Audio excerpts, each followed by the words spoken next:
Hi, back again. I'm Philip Nathan, presenting another video in this Living Humanism series of videos.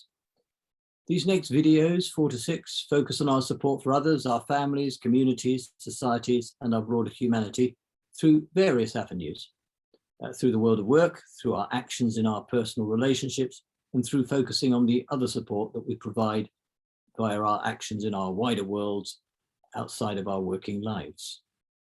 Much of this is based on Chapter 4 of Book 1 of the Living Humanism Guides, where you can find more detailed information in each of these areas.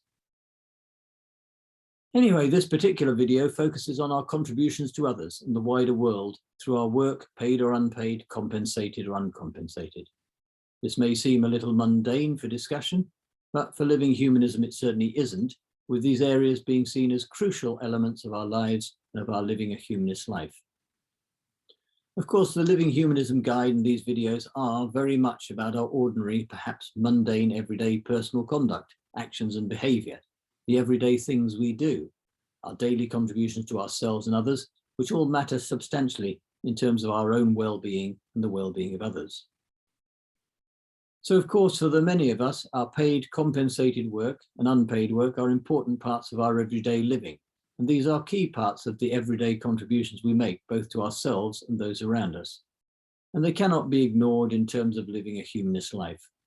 Whether you work as a teacher, farmer, accountant, politician, joiner, architect, lawyer, garage mechanic, shopkeeper, homekeeper, whether you do voluntary work, whether you're a train driver, pilot, factory worker, driving instructor, actor, artist, research scientist, chemist, gym instructor, police officer, nurse or doctor, administrator, of course, in these roles and in many more, you'll be likely and hopefully will be making a positive contribution to others, to our communities, societies, and our broader humanity.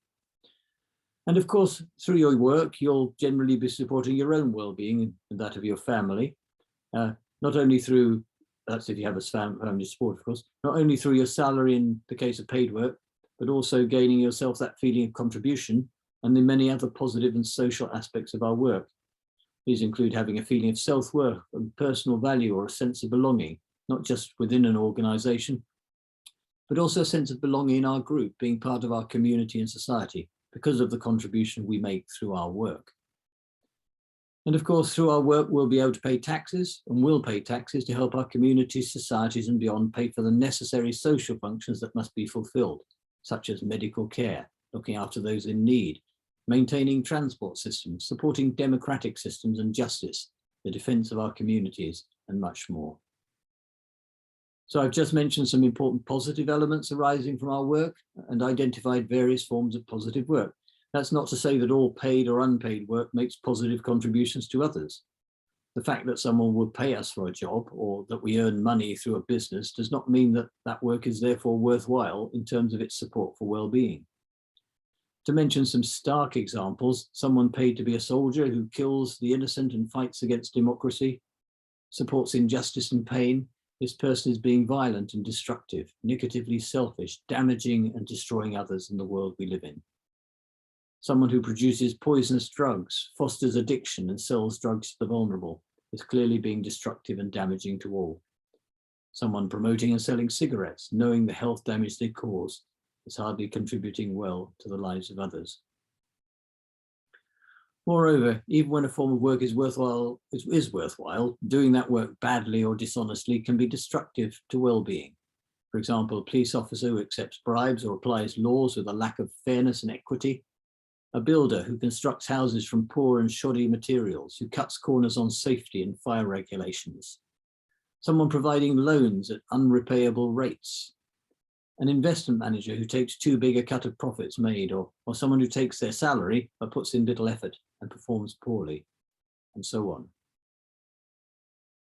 But focusing again on the positive constructive roles, the value of our work and the contributions we make and can make through our work, then obviously if we are medics, doctors, nurses, then we're supporting the health of those whom we treat and look after, providing major contributions to others, saving lives and preventing physical as well as mental pain and suffering, as far as that can be possible. As a farmer or someone involved in agriculture in any capacity, we're growing or supporting the growing and distribution of food so that others can eat, ensuring others can survive, making their lives healthy and underpinning well-being and happiness. As a teacher, we'll be bringing up the young to understand, or we may be bringing up the young in particular, to understand the world about us and thrive in that world, to occupy their place in that world. Or we may be training adults in new careers, new technologies, new ways to do business, and new ways to manage staff, perhaps. And if we're someone in the building trade, we may be building the homes that provide shelter for families, hopefully providing them with a true home with all the comforts that people will need, or building places of work, factories and offices, essential for the functioning of businesses and society. As a police officer, we'll hopefully be helping to keep our communities secure and safe.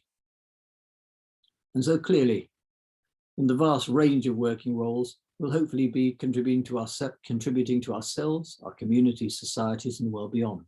This being consistent with humanist living and supporting both ourselves and the well-being of others. But also when it comes to supporting well-being, having focused mainly on paid work, we must not forget the contributions of the unpaid tasks and jobs that we and others do. Some will work almost full-time, caring for others, while of course parental tasks and other crucial tasks we perform that support others are of great importance. As humanists, we must appreciate the importance and value of both paid and indeed unpaid work, both of which are fundamental to well-being and happiness in our communities, societies, and beyond. Now, some of us, for reasons grounded in health, perhaps for reasons based in our economic systems, may be unable to participate in paid work. And those of us in these situations need to be supported by the rest of our communities and societies. We must all do all in our power to ensure that those of us in these circumstances do not suffer because of their health or because of those broader economic circumstances beyond their and perhaps our control. There's much more that could be talked about in relation to work and our work tasks, but I'll direct you to the Living Humanism guides to read more about this and other areas connected to well-being. And I'll just finish by saying that in this particular video, I focused on our work in its many forms as a source of well-being, both for ourselves and for others. And of course, our paid work, through providing us with salaries and through its many contributions supporting well-being, also supports us all in avoiding pain and suffering. If you have any comments, critiques, and suggestions about this video, please write them in the comments box below. Finally, I'll say that the way we conduct ourselves in our personal relationships, those with our friends, family, members of our community, or with those friends we meet in the world beyond, are crucial to our own well-being and happiness and the well-being and happiness of others. These relationships and how we conduct ourselves in these relationships is the subject of the next video. Thanks for listening.